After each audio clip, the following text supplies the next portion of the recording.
You see all of these videos of bosses getting absolutely deleted by these big YouTubers out there. How do they do it? What do they know that we don't? I'm about to reveal the secrets to absolutely demolishing any boss in the game. I'm going to give you a little demo of a couple of bosses, and then we're going to break down exactly how, what you'll need to look for, and how you can achieve exactly what they do. This is the Uber Lilith fight. Got a little surprise for everybody at the end of this fight here. It is actually pretty insane. Nice quick start to the fight.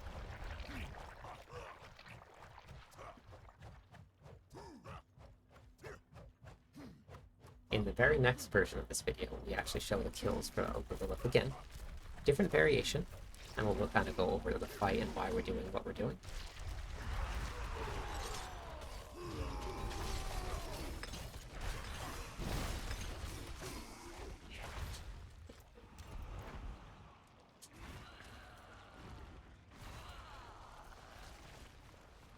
I love this fight.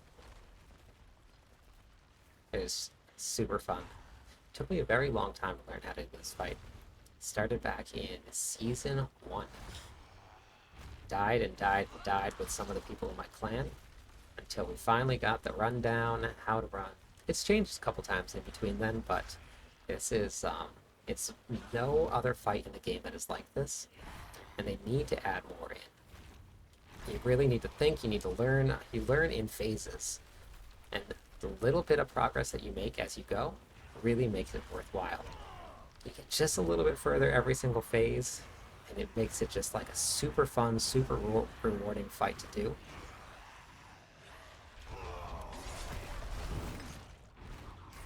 So, I know what you're thinking. Another YouTuber, another streamer, just using all of the Uber uniques. This fight was done with 0. I have the Harlequin's Crest, or the Lilith fight. When you run in, you're going to pop Rallying Cry. When she lands, she does a knockback. We want to be able to stand still and not move to take advantage of the inner calm buff. You're going to watch your elements buff. As long as it's the sun, that's going to give you physical damage, so you're going to do a lot more damage than you normally would. You have your guaranteed overpower here from Bonebreaker. You can reset that by attacking the air. If you can get these two to line up, you're going to do the most damage that you can. It's not necessary. You're going to be able to still do a ton of damage for this. You want to try and time this so that when she starts her animation to attack, she's above 70%. If you get her below 70% and she's not attacking, she's going to fly up into the air. So let's see how this looks and how you can kill her in the first phase.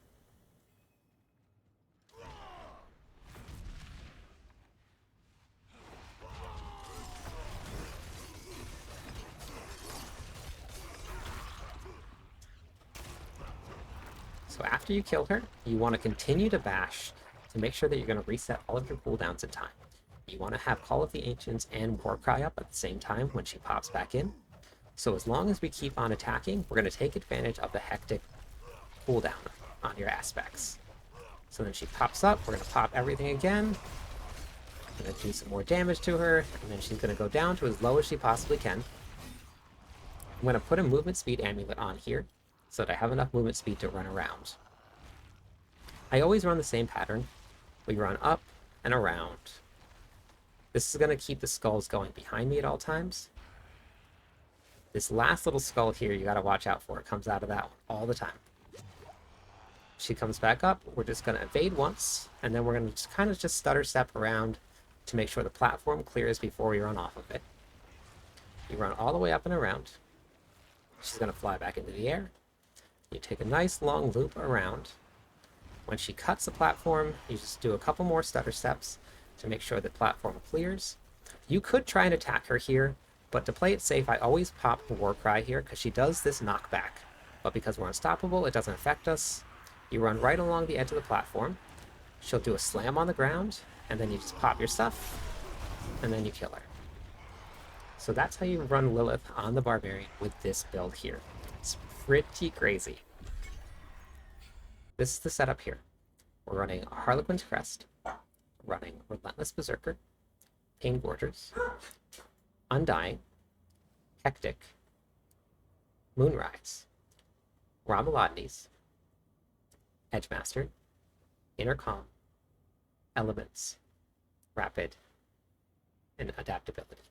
I have a much bigger in-depth breakdown of why we're going to be using what where as soon as we get into the video. That's the final setup for Uber Lilith. Let's go check out Tormented Duriel, see how that looks. For the Tormented Duriel fight, you're going to want to save Rallying Cry for when you're up here, right by where he spawns.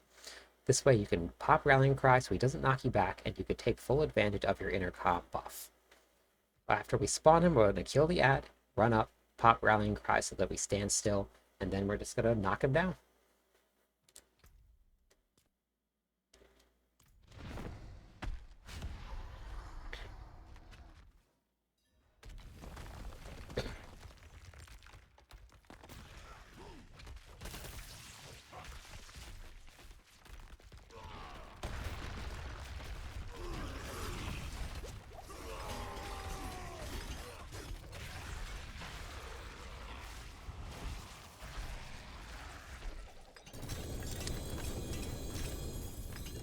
There's your Duriel fight. All done. Nice and easy, nice and quick. It goes very quick with the full party too. All right, we're going to hop into the skills and how the breakdown of this whole class works. Check this out. Pretty insane DPS, especially for a one-handed weapon. Here's the great news. If you've taken the time to switch to my Bash 2.5 build already, then all you're going to have to do is swap 5 skill points. There are a couple of minor changes of aspects and gems, but as far as gear, I didn't change anything. Remember, this is a boss killer build. This is not designed to push the pit tiers. I can comfortably run tier 100s with this build. If I tried to go any higher, I would definitely die. If you're looking to get out there and clear some tormented bosses with your friends, this is the build for you.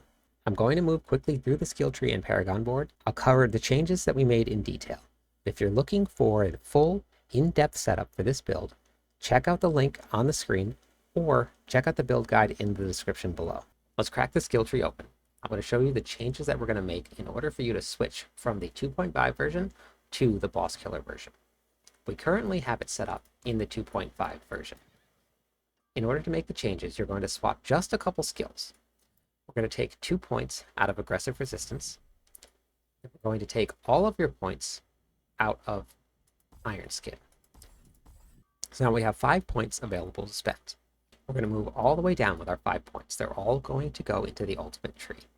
We're going to put 2 points into Tempered Fury, because this build, as we talked about in the other version, does the most damage based on the maximum fury that you have. We're also going to take Call of the Ancients. When we go into Prime Call of the Ancients, this is going to give us 20% increased attack speed and 20% multiplicative increased damage. We're also going to take Supreme Call of the Ancients. This will just add a little bit of extra stagger to the bosses as soon as you pop Call of the Ancients. Those are the only changes that you're going to need to make to take this from the 2.5 version to the boss killer version. We'll look quickly at the Paragon board. We'll go from the starter board, and then we'll talk about the one change that you can make in this that is not necessary, but will just add a little bit of extra damage if you need it. Your starter board, you're running Exploit. When you come up here, we have 30% into the Blood Rage. That means that you have at least 300% damage while berserking. In that board, we're going to be running Ire. Moving over into your Warbringer node, we're going to be running Crusher here for a little bit of extra damage with maces, because we're going to be using a one-handed mace for this.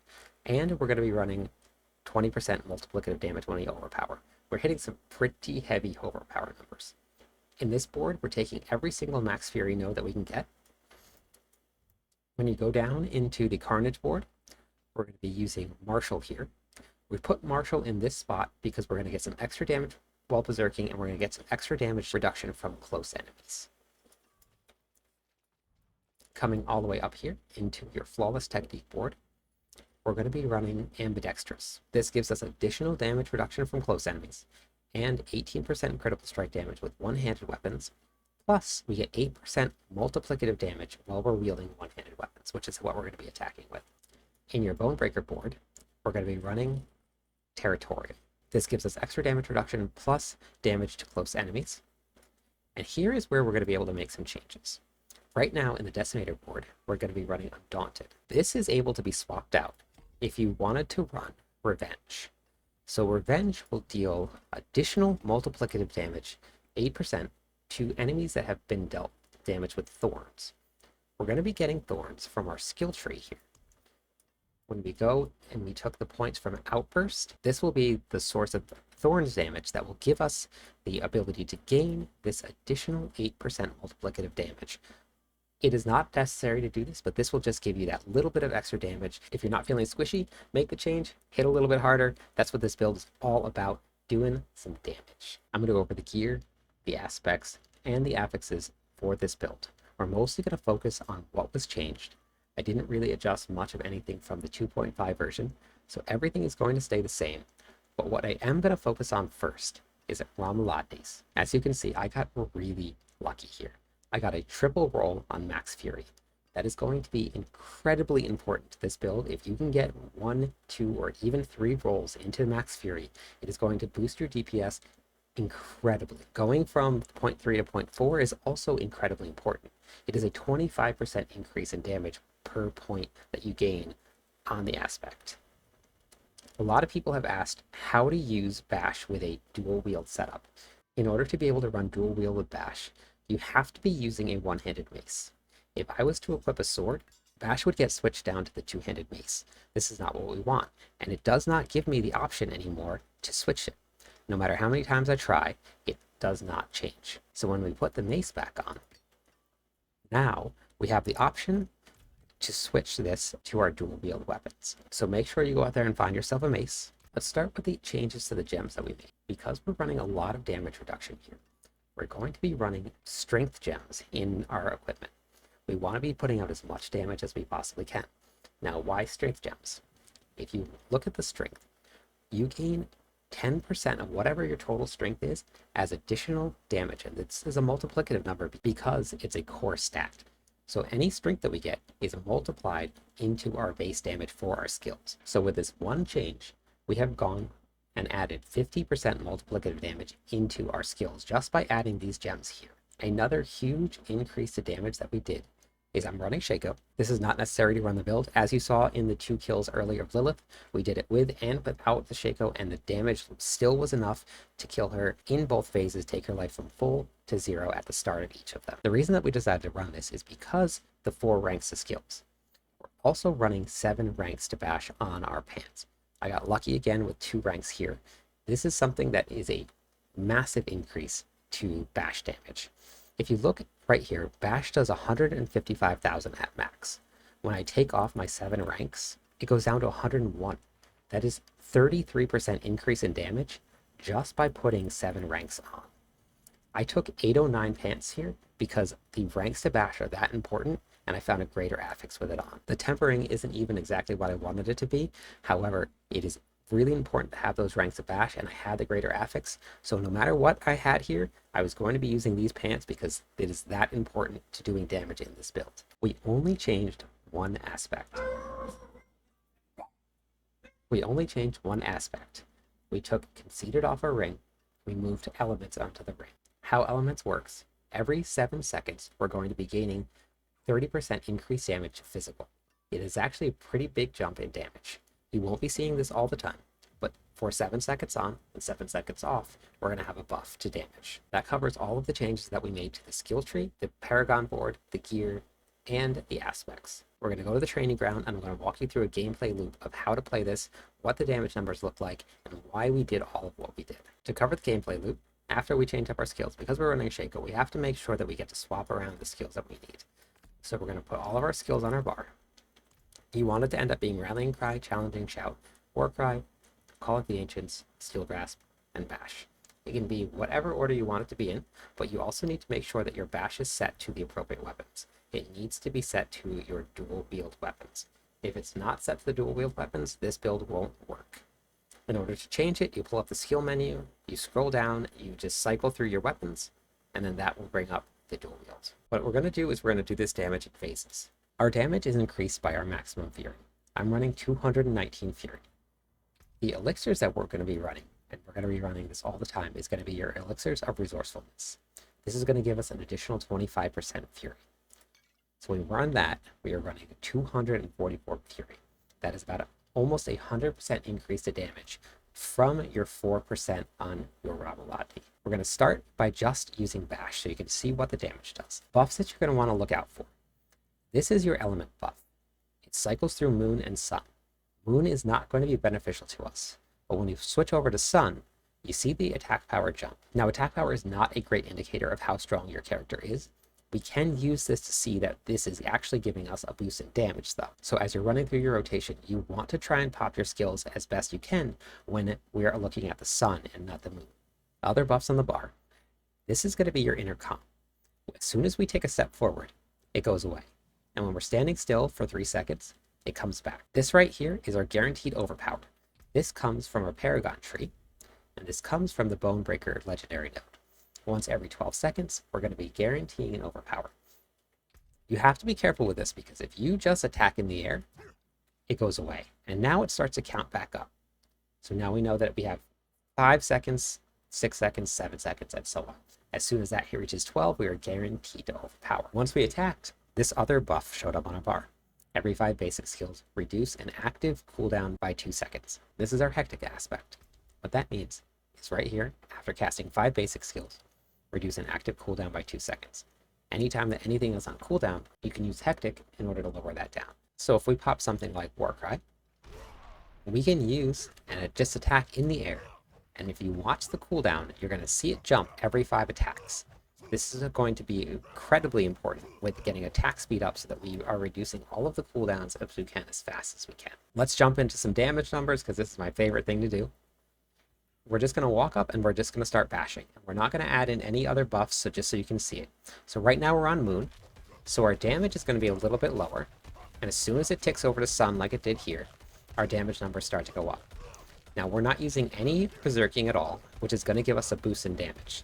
So the next time that we're about to tick over into the Sun, we're going to use berserking from your Steel Grasp. You see that big jump in numbers? 150, 170 million. So now the Sun is gone. So now we're going to wait until it ticks back over. And then we're going to use Warcry and we're going to use berserking. So now we're going to do both here. So now we had 500 million, 261 million, 640 million. So this is a really, really big boost. When we get back the next time, we're going to use Warcry and Call of the Ancients. So we just ticked over. We're going to use all 3. So now we're doing 322 million just regular crits. There's no overpower going on. It's huge, huge numbers when you get all of this stuff stacked up. You're going to watch your elements buff. You're going to use your Warcry. You're going to use your Call of the Ancients. And you're going to make sure that you're going to be using your Steel Grasp every 2 seconds. The reason we use it every 2 seconds, if Steel Grasp damages an enemy, gain berserking for 2 seconds. We want to make sure that we're keeping that up at all times. And if you watch the previous video, anytime that we use Steel Grasp, this little buff right here above the head is an indication of Pain Gorgers. That gives us up to 200% increased damage here. And mine's not even maxed out yet, so I'm missing 30% increased damage, and I'm still hitting numbers like this. One of the questions that I get in comments a lot, can this do tormented bosses with a party? Can it do Uber Lilith with a party? It can, and I have a treat for you. I have a full group run of Uber Lilith I'm going to show you. Now remember, Lilith has somewhere about 2 billion damage, and for each person that you put in the party, she gains an additional 100%. So we're looking at somewhere along the lines of 8 billion life. Check out the damage, it is pretty insane. Before we hop into that fight, I just wanted to let you guys know, the planner is going to have exactly what I want to have in this build and not exactly what I do have. You're going to see all of the tempering that I want, all the affixes that I want. It may look slightly different than something that you saw in the build video, but that is because that build planner is the absolute best in slot gear that I want for this build. So follow that planner. If you can get that gear, it'll be even better than what I have set up. Check out the Uber Lilith run. Let me know what you think of the build as a boss killer build. I'd love to hear from you. I'm live on YouTube and Twitch just about every day. Stop in. Let me know what you think. Ask questions if you got it. I try to respond to everybody that's in there. Without further ado, Uber Lilith.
Here.